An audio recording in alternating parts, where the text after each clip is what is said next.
Today, we're diving deep into 5 ways to keep anxiety levels low. These reminders are very important, my friends. Let's dive in.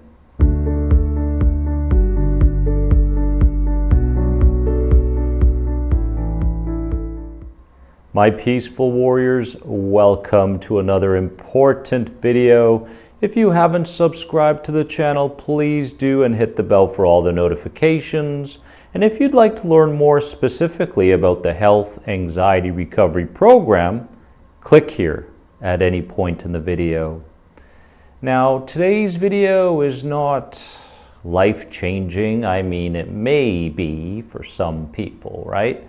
That depends on the individual and the epiphany or the moment of clarity that they receive from this knowledge.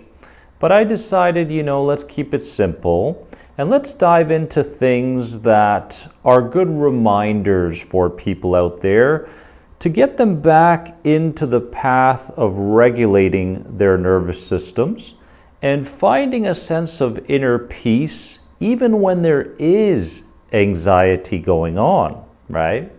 The first reminder is this: to keep anxiety levels low. The 70% rule.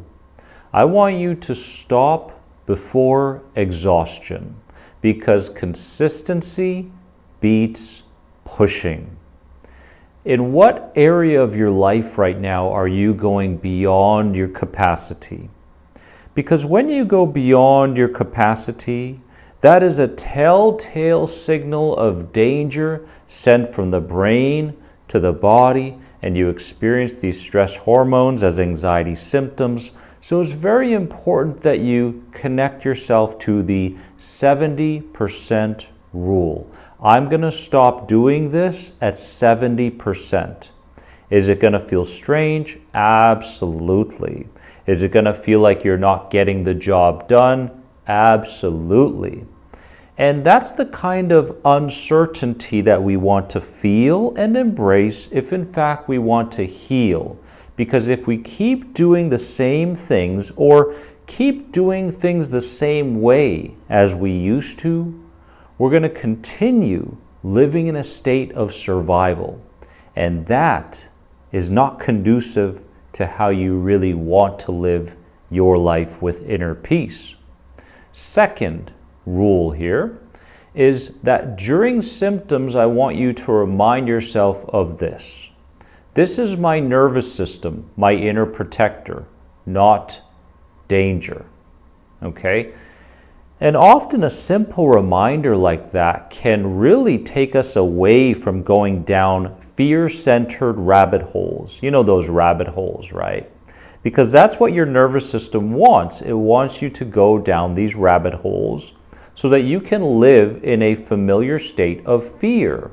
The more fear you feel in your mind, in your body, and in your behaviors and actions, the more you're going to stay in your comfort zones. The more you stay in your comfort zones, the less chance there is of engaging with something that may be dangerous, right?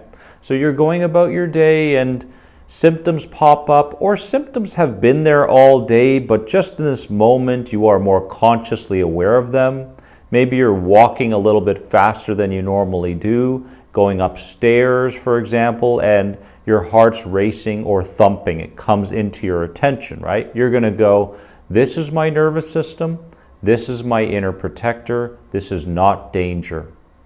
Because it's so important that in those moments of becoming aware of the elements of anxiety going on in your mind and body, in those very moments, you have such an opportunity to stay in that place I call the middle way. Anxiety may be taking place in mind or body, but you're staying in the middle way because you know what this is. You know what this is.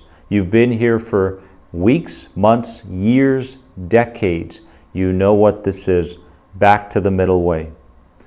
Number 3 is micro-regulations. I call them mini vacations, okay? Relax your body throughout the day to keep your system feeling safe, okay? This doesn't mean lay down for 45 minutes, 5 times a day. It doesn't mean that.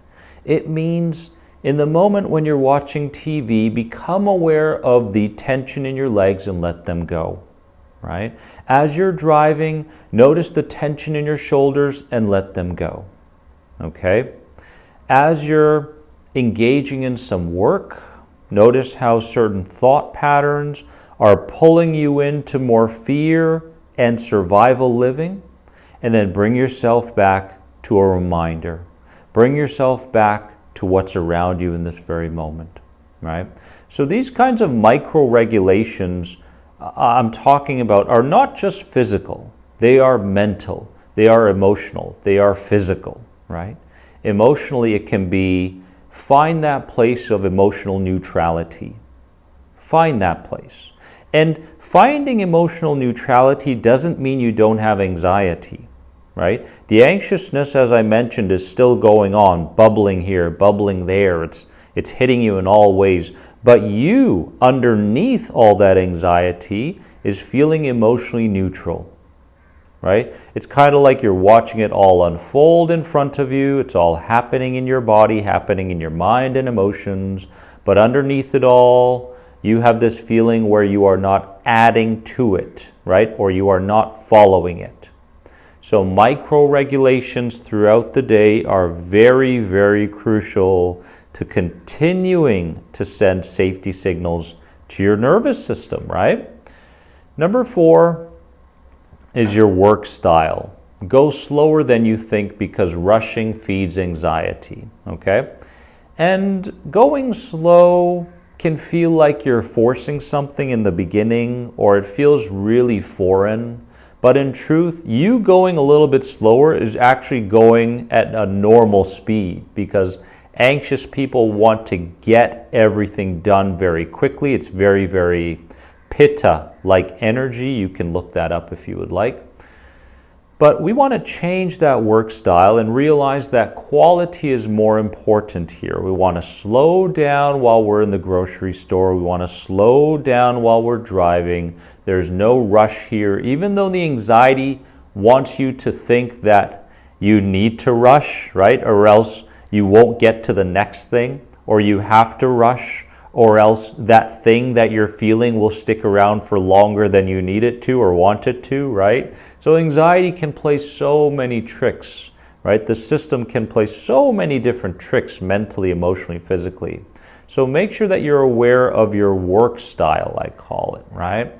And you're slowing down as you're doing whatever you're doing throughout the day, whatever you're doing throughout the day, okay? And 5th is real rest, okay? Rest without trying to fix anything, okay? Because this real rest is what truly resets the nervous system over time. Now, I'm not talking about I'm going to go rest so that I can get rid of symptoms. I'm going to go rest so that I can quiet my mind. I'm going to meditate, okay, if in fact you choose to meditate, so that I can feel more peaceful. No, not really. Real rest is resting without any objective whatsoever. You don't need anything to change, right?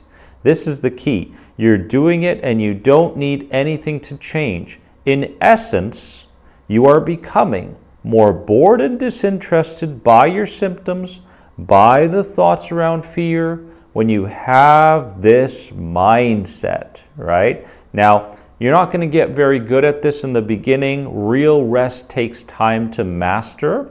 But every time your system or your mind wants to default back to trying to fix a symptom, or now you're aware of your heartbeat and I need to change a position while I'm laying down, for example, just go ahead and override that and remind yourself that you are safe and nothing needs to change.